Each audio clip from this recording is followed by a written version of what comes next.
तंत्र सूत्र विधि 2, जब श्वास नीचे से ऊपर की ओर मुड़ती है और फिर जब श्वास ऊपर से नीचे की ओर मुड़ती है, इन 2 मोड़ों के द्वारा उपलब्ध हो। थोड़े फर्क के साथ ये वही विधि है, और अब अंतराल पर न होकर मोड़ पर है। बाहर जाने वाली और अंदर जाने वाली श्वास एक वर्तुल बनाती है। याद रहे, वे समांतर रेखाओं की तरह नहीं। हम सदा सोचते हैं कि आने वाली श्वास और जाने वाली श्वास 2 समांतर रेखाओं की तरह है, मगर वे ऐसी है नहीं। भीतर आने वाली श्वास आधा वर्तुल बनाती है और शेष आधा वर्तुल बाहर जाने वाली श्वास बनाती है। इसलिए पहले यह समझ लो कि श्वास और प्रश्वास मिलकर एक वर्तुल बनाती है, और वे समांतर रेखाएं नहीं है, क्योंकि समांतर रेखाएं कहीं नहीं मिलती। दूसरी है कि आने वाली और जाने वाली श्वास 2 नहीं है, वे एक है। वही श्वास भीतर आती है, बाहर भी जाती है, इसलिए भीतर उसका कोई मोड़ अवश्य होगा। वह कहीं जरूर मुड़ती होगी। कोई बिंदु होगा जहां आने वाली श्वास जाने वाली श्वास बन जाती होगी। लेकिन मोड़ पर इतना जोर क्यों है? क्योंकि शिव कहते हैं जब श्वास नीचे से ऊपर की ओर मुड़ती है और फिर जब श्वास ऊपर से नीचे की ओर मुड़ती है, इन 2 मोड़ों के द्वारा उपलब्ध हो। बहुत सरल है, लेकिन शिव कहते हैं कि मोड़ों को प्राप्त कर लो और आत्मा को उपलब्ध हो जाओगे। लेकिन मोड़ क्यों?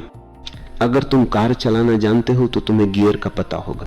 हर गियर बदलते हो तो तुम्हें न्यूट्रल गियर से गुजरना पड़ता है, जो कि गियर बिल्कुल नहीं है। तुम पहले गियर से दूसरे गियर में जाते हो और दूसरे से तीसरे गियर में, लेकिन सदा तुम्हें न्यूट्रल गियर से होकर जाना पड़ता है। वह न्यूट्रल गियर घुमाव का बिंदु है, मोड़ है। उस मोड़ पर पहला गियर दूसरा गियर बन जाता है और दूसरा तीसरा बन जाता है। वैसे ही जब तुम्हारी श्वास भीतर जाती है और घूमने लगती है तो उस वक्त वह न्यूट्रल गियर में होती है, नहीं तो वह नहीं घूम सकती। उसे तटस्थ क्षेत्र से गुजरना पड़ता है। उस तटस्थ क्षेत्र में तुम न तो शरीर हो और न मन ही हो, न शारीरिक हो न मानसिक हो, क्योंकि शरीर तुम्हारे अस्तित्व का एक गियर है और मन उसका दूसरा गियर है। तुम एक गियर से दूसरे गियर में गति करते हो, इसलिए तुम्हें एक न्यूट्रल गियर की जरूरत है जो न शरीर हो और न मन हो। उस तटस्थ क्षेत्र में तुम मात्र हो, मात्र अस्तित्व, शुद्ध, सरल, अशरीरी और मन से मुक्त। यही कारण है कि घुमाव बिंदु पर, मोड़ पर इतना जोर है। मनुष्य एक यंत्र है, बड़ा और बहुत जटिल यंत्र। तुम्हारे शरीर और मन में भी अनेक गियर है। तुम उस महान यंत्र रचना का ही हिस्सा हो। तुम एक महान यंत्र हो और अच्छा है कि तुम्हें उसका बोध नहीं है, अन्यथा तुम पागल हो जाओगे। शरीर ऐसा विशाल यंत्र है कि वैज्ञानिक कहते हैं अगर हमें शरीर के समांतर एक कारखाना निर्मित करना पड़े तो उसे 4 वर्ग मील जमीन की जरूरत होगी और उसका शोरगुल इतना भारी होगा कि उससे 100 वर्ग मील भूमि प्रभावित होगी। शरीर एक विशाल यांत्रिक रचना है, विशालतम। उसमें लाखों लाखों कोशिकाएं हैं और प्रत्येक कोशिका जीवित है। तुम 7 करोड़ कोशिकाओं के एक विशाल नगर में हो। तुम्हारे भीतर 7 करोड़ नागरिक बसते हैं और सारा नगर बहुत शांति और व्यवस्था से चल रहा है। प्रतिक्षण यंत्र रचना काम कर रही है और वो बहुत जटिल है। कई स्थलों पर इन विधियों का तुम्हारे शरीर और मन की यंत्र रचना के साथ वास्ता पड़ेगा, लेकिन याद रखो कि सदा ही जोर उन बिंदुओं पर रहेगा जहां तुम अचानक यंत्र रचना के अंग नहीं रह जाते हो। जब एकाएक तुम यंत्र रचना के अंग नहीं रहे तो यही क्षण है जब तुम गियर बदलते हो। उदाहरण के लिए, रात जब तुम नींद में उतरते हो तो तुम्हें गियर बदलना पड़ता है, क्योंकि दिन में जागी हुई चेतना के लिए दूसरे ढंग की यंत्र रचना की जरूरत रहती है। तब मन का भी एक दूसरा भाग काम करता है और जब तुम नींद में उतरते हो तो वो भाग निष्क्रिय हो जाता है और अन्य भाग सक्रिय होता है। उस क्षण वहां एक अंतराल, एक मोड़ आता है। एक गियर बदला, फिर सुबह जब तुम जागते हो तो गियर बदलता है। तुम चुपचाप बैठे हो और अचानक कोई कुछ कह देता है और तुम क्रुद्ध हो जाते हो, तब तुम भिन्न गियर में चले गए। यही कारण है कि सब कुछ बदल जाता है। तुम क्रोध में हुए तो श्वास क्रिया बदल जाएगी, वो अस्त व्यस्त हो जाएगी। तुम्हारी श्वास क्रिया में कंपन आ जाएगा, किसी चीज को चूर चूर कर देना चाहेगा ताकि ये घुटन जाए। शरीर में और ही तरह का रस द्रव्य सक्रिय होगा, पूरी ग्रंथि व्यवस्था ही बदल जाएगी। क्रोध में तुम दूसरे ही आदमी हो जाते हो। एक कार खड़ी है, तुम उसे स्टार्ट करो, उसे किसी गियर में न डालकर न्यूट्रल गियर में छोड़ दो। गाड़ी हिलेगी, कांपेगी, लेकिन चलेगी नहीं, वो गर्म हो जाएगी।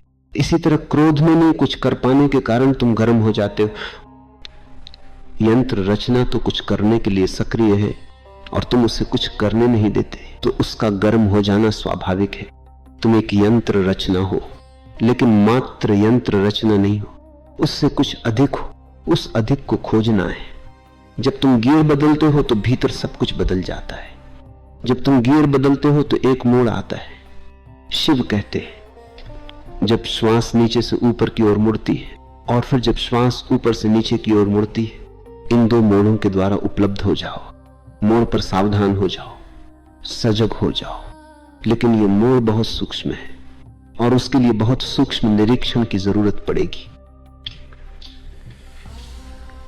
हमारी निरीक्षण की क्षमता नहीं के बराबर है, हम कुछ देख ही नहीं सकते। अगर मैं तुम्हें कहूं कि इस फूल को देखो, इस फूल को जो तुम्हें मैं देता हूं, तो तुम उसे नहीं देख पाओगे। एक क्षण को तुम उसे देखोगे और फिर किसी और चीज के संबंध में सोचने लगोगे। वह सोचना फूल के विषय में हो सकता है, लेकिन वो फूल नहीं हो सकता। तुम फूल के बारे में सोच सकते हो कि देखो वह कितना सुंदर है, लेकिन तब तुम फूल से दूर हट गए। अब फूल तुम्हारे निरीक्षण क्षेत्र में नहीं रहा, क्षेत्र बदल गया। तुम कहोगे कि यह लाल है, नीला है, लेकिन तुम उस फूल से दूर चले गए। निरीक्षण का अर्थ होता है किसी शब्द या शाब्दिकता के साथ, भीतर की बदलाहट के साथ न रहकर मात्र फूल के साथ रहना। अगर तुम फूल के साथ ऐसे 3 मिनट रह जाओ जिसमें मन कोई गति न करे, तो श्रेयस घट जाएगा, तुम उपलब्ध हो जाओगे। लेकिन हम निरीक्षण बिल्कुल नहीं जानते, हम सावधान नहीं हैं, सतर्क नहीं हैं, हम किसी भी चीज को अपना अवधान नहीं दे पाते। हम तो यहां वहां उछलते रहते हैं। वो हमारी वंशगत विरासत है, बंदर वंश की विरासत। बंदर के मन से ही मनुष्य का मन विकसित हुआ है। बंदर शांत नहीं बैठ सकता, इसीलिए बुद्ध बिना हलन चलन के बैठने पर, मात्र बैठने पर इतना जोर देते हैं, क्योंकि तब बंदर मन का अपनी राह चलना बंद हो जाता है। जापान में एक खास तरह का ध्यान चलता है। जैन शब्द का जापानी में अर्थ होता है मात्र बैठना और कुछ भी नहीं करना, कुछ भी हलचल नहीं करनी, मूर्ति की तरह वर्षों बैठे रहना है, मृतवत, अचल। लेकिन मूर्ति की तरह वर्षों बैठने की जरूरत क्या है? अगर तुम अपने श्वास के घुमाव को अचल मन से देख सको तो तुम प्रवेश पा जाओगे, तुम स्वयं में प्रवेश पा जाओगे, अंतर के भी पार प्रवेश पा जाओगे। लेकिन ये मोड़ इतने महत्वपूर्ण क्यों है? वे महत्वपूर्ण है क्योंकि मोड़ पर दूसरी दिशा में घूमने के लिए श्वास तुम्हें छोड़ देती है। जब वो भीतर आ रही थी तो तुम्हारे साथ थी, फिर जब वो बाहर जाएगी तो तुम्हारे साथ होगी। लेकिन घुमाव बिंदु पर न वह तुम्हारे साथ है और न तुम उसके साथ हो। उस क्षण में श्वास तुमसे भिन्न है और तुम उससे भिन्न हो। अगर श्वास क्रिया ही जीवन है तो तब तुम मृत हो। अगर श्वास क्रिया तुम्हारा मन है तो उस क्षण तुम अमन हो, तुम्हें पता हो या न हो। अगर तुम अपनी श्वास को ठहरा दो तो मन अचानक ठहर जाता है। अगर तुम अपनी श्वास को ठहरा दो तो तुम्हारा मन अभी और अचानक ठहर जाएगा। मन चल नहीं सकता। श्वास का अचानक ठहरना मन को ठहरा देता है। क्यों? क्योंकि वे पृथक हो जाते। केवल चलती हुई श्वास मन से, शरीर से जुड़ी होती है, अचल श्वास अलग हो जाती है। और जब तुम न्यूट्रल गियर में होते हो, कार चालू है, ऊर्जा भाग रही है, कार शोर मचा रही है, वो आगे जाने को तैयार है, लेकिन वो गियर में ही नहीं है। इसलिए कार का शरीर और कार की यंत्र रचना दोनों अलग अलग है। वही बात तब होती है जब श्वास मोड़ लेती है। उस समय तुम उससे नहीं जुड़े और उस क्षण तुम आसानी से जान सकते हो कि मैं कौन हूं, ये होना क्या है। उस समय तुम जान सकते हो कि शरीर रूपी घर के भीतर कौन है, इस घर का स्वामी कौन है।